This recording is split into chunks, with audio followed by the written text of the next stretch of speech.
Damn, I look like I got in a fight. I didn't. What's good, gamers? Let's see how many of these I can crack out. I've got this little idea. Basically, we have a pretty massive update coming up today, and I figure I guess I might as well make a couple of videos covering a couple of the different decks that we're going to be getting. I don't know how many of these I'm going to be able to make today, and I don't even know if this warrants more than two. So I guess we'll start off with the easy one, which is Exodia. This deck is not some crazy top tier contender or anything, but I do really think Exodia as a deck that's going to be really good for beginner players or returning players from the good old days. This is honestly as simple as a new Yu-Gi-Oh deck gets. It's really straightforward to play. It's also quite fun. I really don't think that it's going to end up being rogue, you know, on my list or anything like that, but I could see it being playable. It's just so easy for a beginner, honestly, to get into playing Exodia / Millenium with the new support. It's very simple. Your goal is to summon the unstoppable Exodia Incarnate. This card gains attack equal to your life points during the damage step. It can also negate a spell / trap card as a quick effect. And on the end phase, it can set a Exodia or obliterate spell / trap from your deck. And you have one, the Exod Fires of Rage, which is basically Raigeki.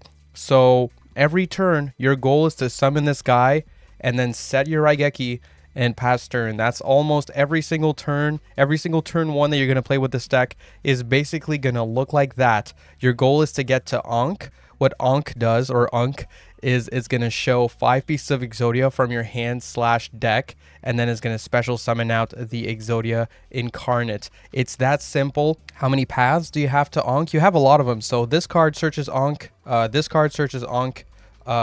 This card searches this card, which searches Ankh. So that's already, what, 12 copies of Ankh. And then you have the odd one out, which is Golem. This one searches your field spell. Your field spell is Weju Temple.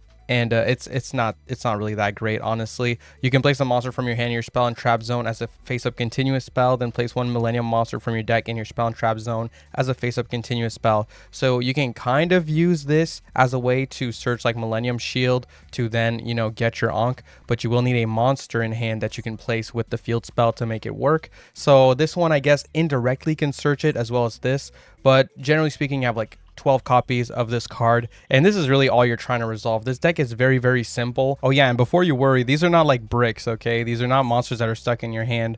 Basically all the Millennium monsters except for Blue Eyes, you can just place them in your back row, and then you either pay 2,000 life points or you reveal a Millennium Ankh to activate their effect and special summon them. So, you know, they're not bricks. They're very easy to summon. And the Blue Eyes, well, you just discard it and search the Ankh, so that's fine. And Blue Eyes also has a pretty strong effect in the graveyard, actually, where if your opponent normal or special summons a monster that's level 8 or higher or has 2,000 or more attack, you can tribute that monster and summon Blue Eyes from your graveyard. So that's actually a really solid effect for sure, like if your opponent summons a big boss monster, especially because the Exodia Incarnate can't be destroyed by card effects, so it is actually quite hard to out, and they might need to get into those bigger bodies, those bigger special summons to even be able to deal with it. And so yeah, I think this Blue Eyes effect is actually really solid all around. The deck is super simple again, so I don't think we should like beat around the bush here. Here we go.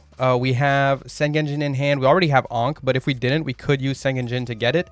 So we activate Sengenjin from hand, we put him in the back row, and then normally you would pay 2,000 life points to summon him, but since we have Ankh, we don't have to pay the life points, and they are pretty important because your Exodia gains attack equal to your life points, right? So as much as possible, if you can, you do want to keep your life points here, but we'll still summon Sengenjin, you know, potentially bait out some hand traps, hand loop our opponent for a couple of cards if we're lucky. And here, yeah, I mean, you could add the Blue Eyes because it's like an extra interruption. It's not the best thing ever, but it's solid. We already have the Ankh, so we don't really need to get the shield to search Ankh. So yeah, I would probably just get Blue Eyes here. Blue Eyes is also going to search Ankh, but it's also an extra interruption in the graveyard if our opponent special summons a monster with 3,000 or more attack or 8 or more stars. So yeah, that's it. That's about it. Another thing you could do, I suppose, you could normal summon Ash to go Silhouette Rabbit if you would rather have Azuroon than Ash Blossom. I'm not sure which is actually like better. I think I'd rather just keep the Ash here. Do keep in mind the Silhouette Rabbit would get like shuffled back, so it's not like you get the back row pop, because with the way Ankh works, it summons your Exodia Incarnate for free, but then it's not really free because it shuffles every non-Exodia and non-Millennium monster back into your deck, and you can't summon for the rest of the turn. So just keep that in mind. Here I'm just going to go Ankh, and I'm going to reveal 5 pieces of Exodia. It's really that simple. Like, again, this is really a deck like you could show your younger brother. It's just so streamlined, so easy to play, so quick. Doesn't take 5 hours. Is it the best thing ever? Definitely not. Like, I mean, realistically, into Fiendsmith format, I don't think this is really going to be keeping up. Like, it's just not enough interruption.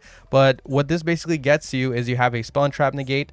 This card is indestructible by card effect, and it's like damn near impossible to beat by battle either, because it gains attack equal to your life points during the damage step, making it like super hard to deal with, like super hard to out. But they could just goddess it away, you know, so it's not like impossible to out or anything.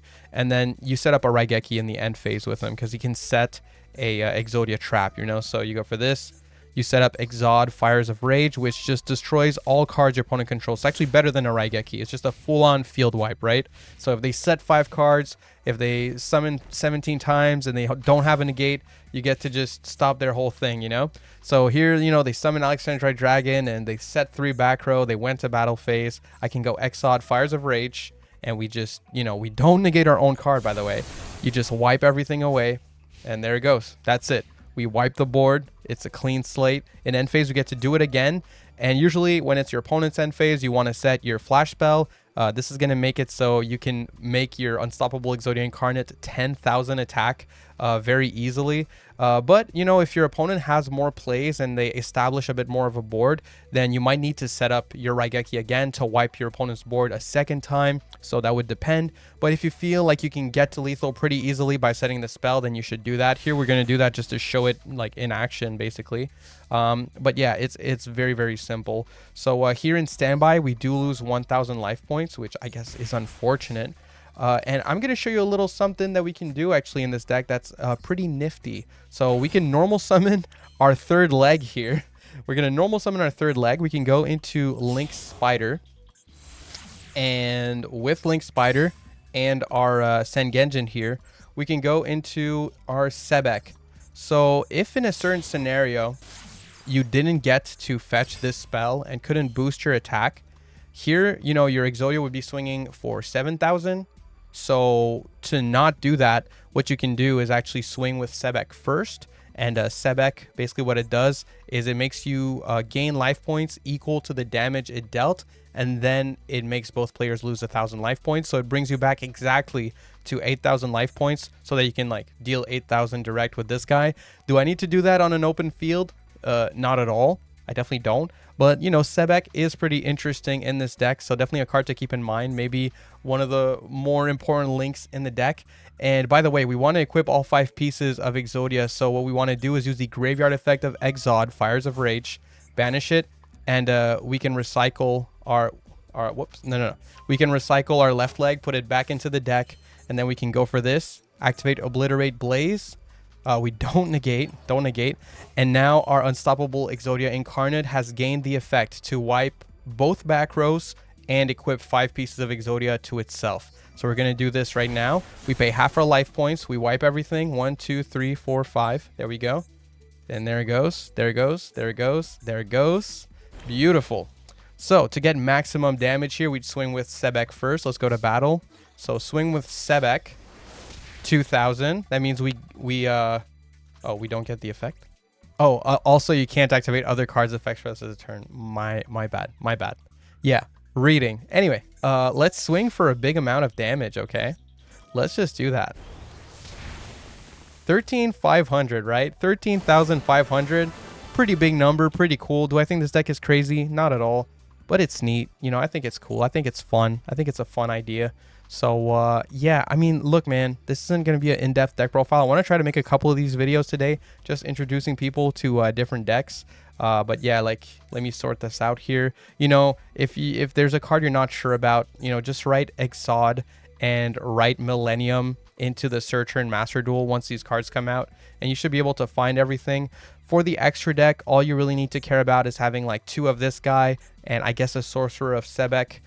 Yeah, I would say Silhouette Rabbit plus the Azurune when you're going first. You know, if you can summon 2 bodies, that's pretty much always what you're doing, just because, you know, you're gonna shuffle back your monsters, but at least your Azure Rune doesn't get shuffled back. So it's one of the few combos that gets you an extra interruption in the deck. So definitely Silhouette plus Azure Rune is like a must play. I'd say Sebek is a must play, and then like 2 copies of this guy should be good. Everything else is not must play. Link Spider I think is cute because sometimes you can use it with one of your normals in here. So I don't see why you wouldn't run Link Spider. And yeah, that's about it for the list. I think it's solid. I think it's fun, but I definitely don't think it's gonna like change the meta or anything. But I hope this video helps you out. If you wanted to learn this deck, if you didn't know how simple it was, because I'm gonna be real, when when you look at these cards, it's like, okay, what's the crazy combo I gotta learn here? But refreshingly enough, this is as straightforward as they get, as easy to play as they get. So yeah, show this one to your little brother. Okay, enough yapping about Exodia. See ya.